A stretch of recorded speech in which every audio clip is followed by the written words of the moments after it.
surfing is out of this world. You just can't imagine the thrill of shooting the curl. Well, it positively surpasses every living emotion I've ever had.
I was born in Hawaii on a little known island called Mahoko Haka Muchawaki Hakia Momo Haya Heki Huka Coconut Sea Turtle Mohoho Hey Awa. My mother was a seahorse. My father was a surf god. My mother carried me in her pouch. Actually, it's the male who carries the babies, seahorses. I always get that confused. Anyhow, I was carried in someone's pouch for about 10 years, and then I was cast out into the world. I was born with surfboards on my feet and webbed hands. See, they're webbed. After having a tough time getting around for about 10 years, the surfboards, excuse me, surfboards were surgically removed from my feet, but I still retained my great surfing skills. My early life was very interesting. I couldn't play with normal kids.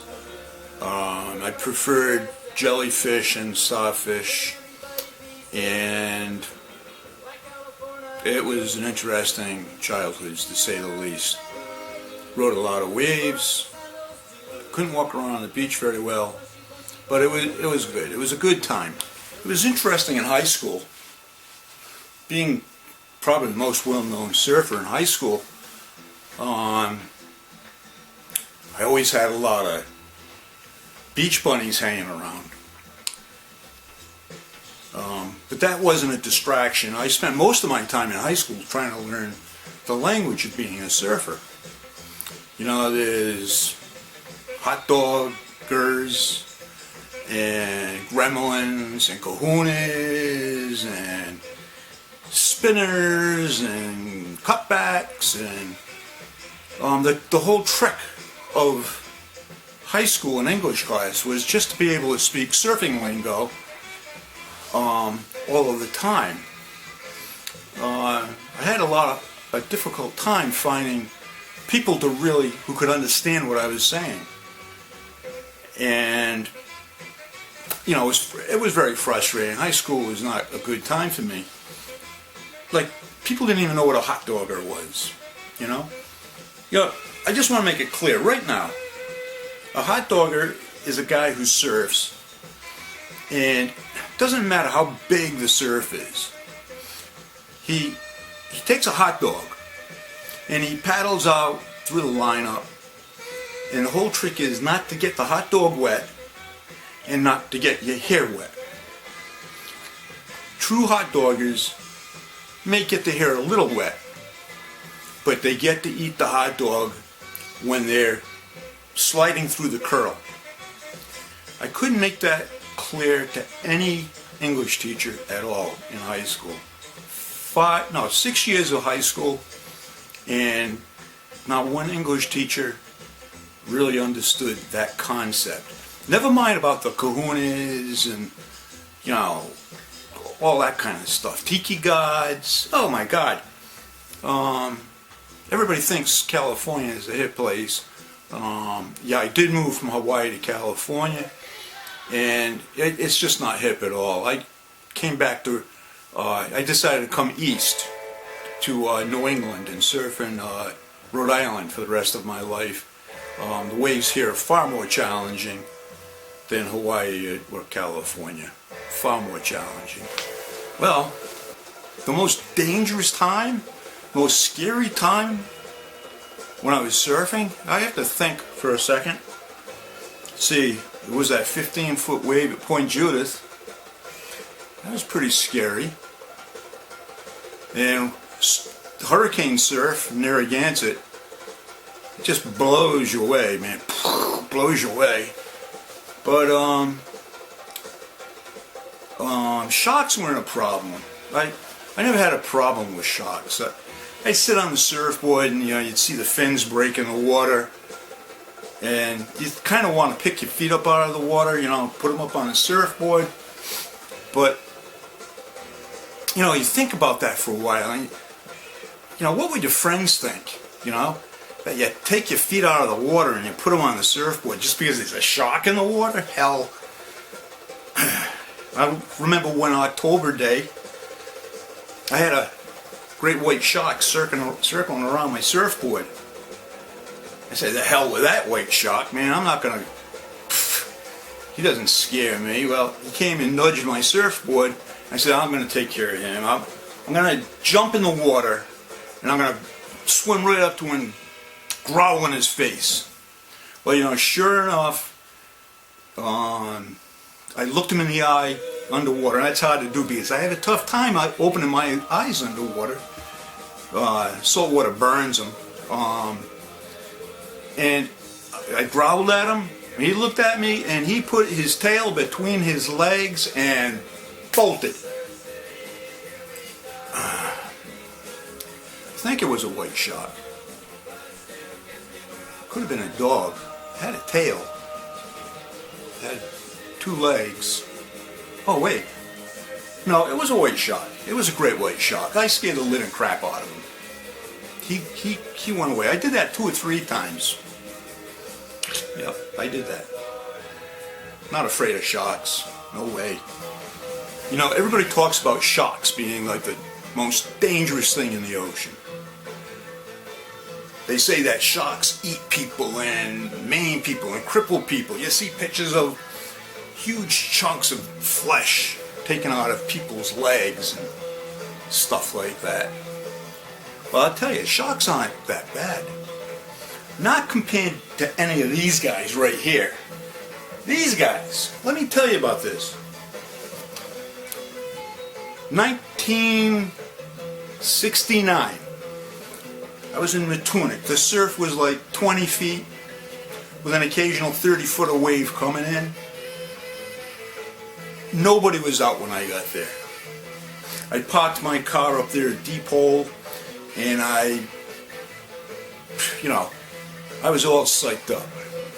You know, I walked out of the parking lot, and before I knew it, just before I even got to the water, I had a gang of these guys. A gang of these guys who said they were locals, that no one was going to surf that spot, that spot was their spot. You know, first I wasn't so afraid, but this guy right here, this guy, where is he? I don't know, I think that's Stuart, the one-eyed guy? Stuart or Jeff, I don't know what his name is. They all look alike, except these guys have one eye. This is scary stuff. These guys have one eye. Man, he came up to me and he kicked me in the leg. He said something, that's funny minion language they speak. I jumped my surfboard and I paddled through that surf, and these guys came chasing after me. Well, I thought they were going to dissolve because they look like little pills with eyes. I mean, like, man, you get a bad stomach, you take one of these things, you know. But these guys are like this, and the pills you take are like this. It's incredible. Well, Stuart, I think his name is Stuart. You'll have Dave, Stuart, Jeff. I don't know what the hell their names are. They all look alike except for that one eye. That one eye. He came over and he started slapping me around like I was nobody. It's like, hey, I'm telling them, you know, hey guys, I'm Barry. I'm king of the surf around here. Everybody knows my name. They said they didn't care. They didn't care. I don't know where they got them. They had these little clubs. They started whacking me around. Man, I hightailed out of there so fast. God, I was so lucky. Man, it's this guy, Stuart. I don't know. Is that Stuart or Jeff? I don't know. There's another guy right here. I can deal with a guy with two eyes. These guys with two eyes, they're a little more reasonable. But the one-eyed guy, man, I had nightmares. I had nightmares. It was 6 months before I went into the ocean again. These guys are dangerous. You're worried about sharks? These guys, holy crap! They'll beat a shark up in like nothing. In fact, I thought I saw shark fins hanging out of their mouth.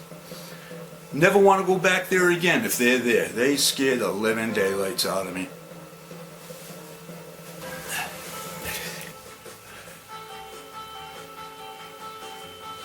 I'm trying to reflect back when surfing was really good.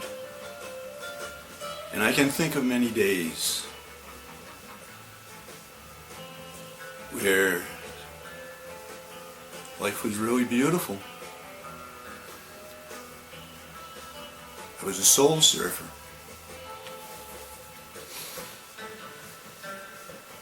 You don't hear about them anymore. It was about being at one with the ocean and being at peace riding across the face of a wave. It was where dreams met reality, and you truly felt like you were one with the universe.